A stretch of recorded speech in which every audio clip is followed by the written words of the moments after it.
ಯಾಕಂತೆ ಸಂಧಾನವನ್ನು ಮಾಡಿ ಬಾ ಅಂದಾನ. ಸಂಧಾನ ಏನು ವಿಷಯ, ಏನು ಸಂಧಾನ? ಆ ಡ್ರಪನಿದ್ದಾನಲ್ಲ, ಯಾರು? ಶಕುಂತ ಮಹಾರಾಜ. ಶಕುಂತ ಆತನನ್ನು ಬಿಟ್ಟುಕೊಡು. ಬಿಟ್ಟುಕೊಡು. ಹೌದು, ಬಿಟ್ಟುಕೊಡದಿದ್ರೆ ಆಗಲೇ ಹೇಳಿದ್ನಲ್ಲ, ಜೇನುಗೂಡಿಗೆ ಕೈ ಹಾಕಿದ್ರೆ ಏನಾಗ್ತದೆ ಅದೇ ಪರಿಣಾಮ ನಿನಗೆ ಆಗ್ತದೆ. ಈಗ ಶಕುಂತನನ್ನು ಇಲ್ಲಿಂದ ಬಿಡಿಸಿ ಹೋಗಬಹುದು ಅಂತ ಆಲೋಚನೆಯಿಂದ ಬಂದದ್ದ? ಹೌದು. ಉತ್ತರ ಬೇಕಂದ್ರೆ ನಿನಗೆ? ಹೌದು.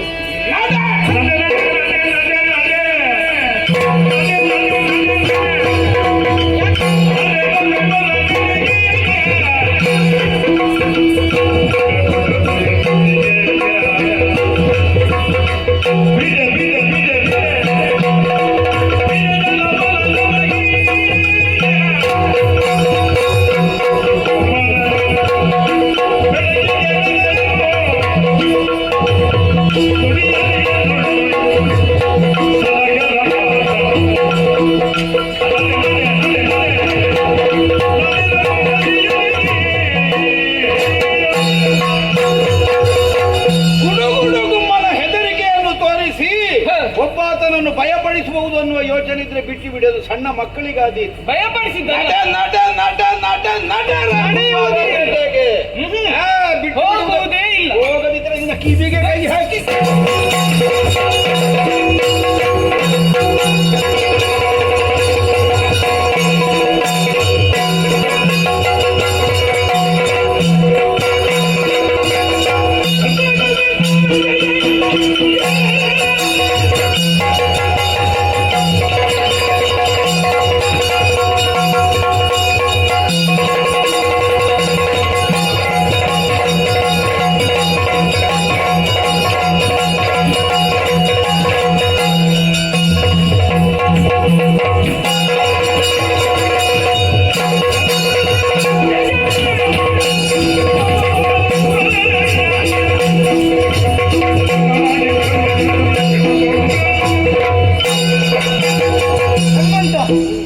ಅಪ್ಪನೆಯನ್ನು ಪಡೆದುಕೊಂಡು ಬಂದವರಿದ್ದೇವೆ.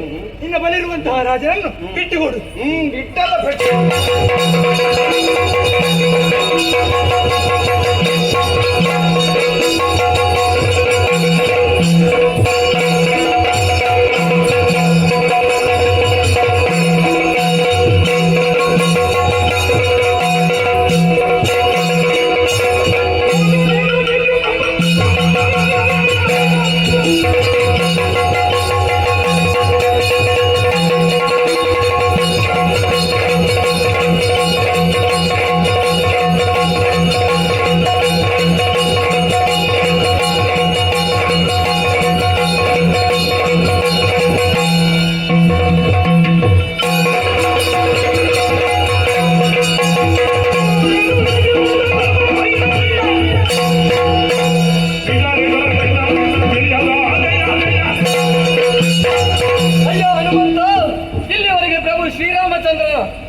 ಪೂರಕನಾದವನು ನೀನು.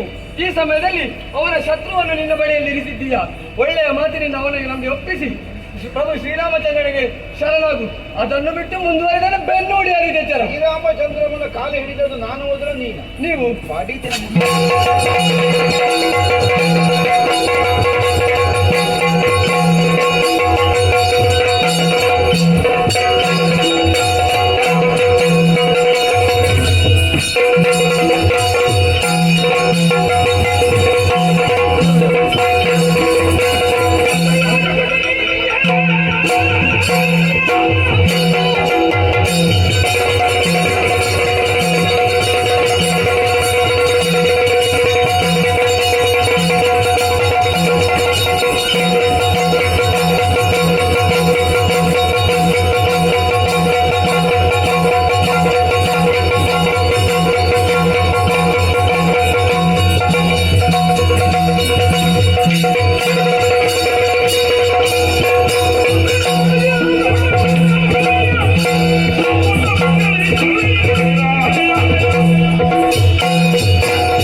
ಅದನ್ನು ಮುರಿದೆ ಏನೂ ಅರ್ಥವಾಗುವುದಿಲ್ಲ ಅಂತ ಹೇಳಿದೆ.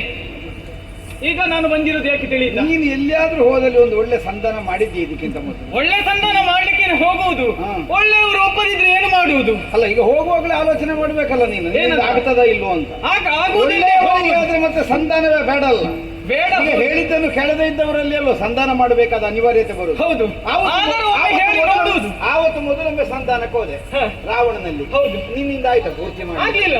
ಅಲ್ಲಿಗೂ ನಾನು ಬರ್ಬೇಕು. ಅವನು ಕೆಟ್ಟವನಲ್ವೇ? ನೀನು ಸಂಧಾನಕ್ಕೆ ಜನ ಅಲ್ಲ ಅಂತ ಗೊತ್ತಾಗಬೇಡ ನಿನಗೆ. ಹಾಗಾದ್ರೆ ನಾನು ಸಂಧಾನಕ್ಕೆ ಜನ ಅಲ್ಲ, ಅಲ್ಲ ಯುದ್ಧಕ್ಕೆ ಜನ ಹೌದು ಅಂತ ತೋರಿಸ್ತೇನೆ. ಬೆಟ್ಟು ತಿನ್ಲಿಕ್ಕೆ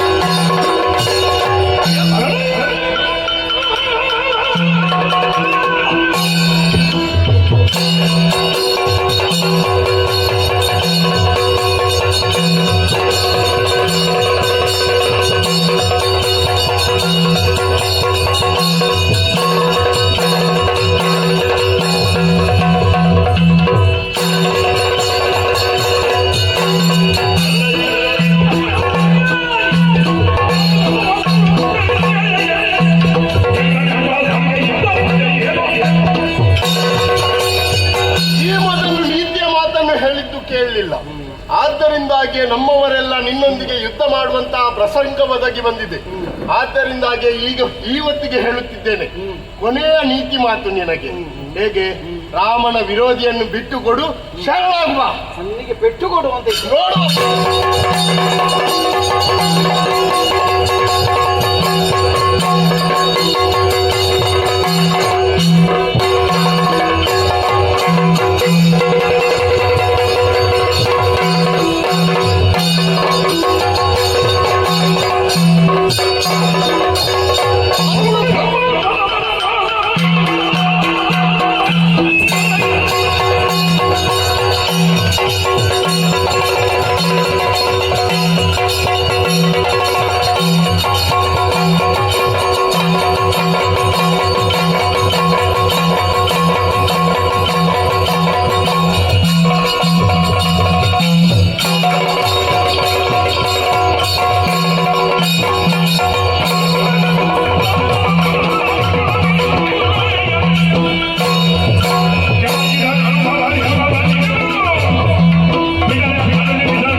ಹನುಮಂತ ಎಂಬುದಾಗಿ ನೆಗಂತೆಗೆ ಪಾತ್ರನಾದವ ನೀನು.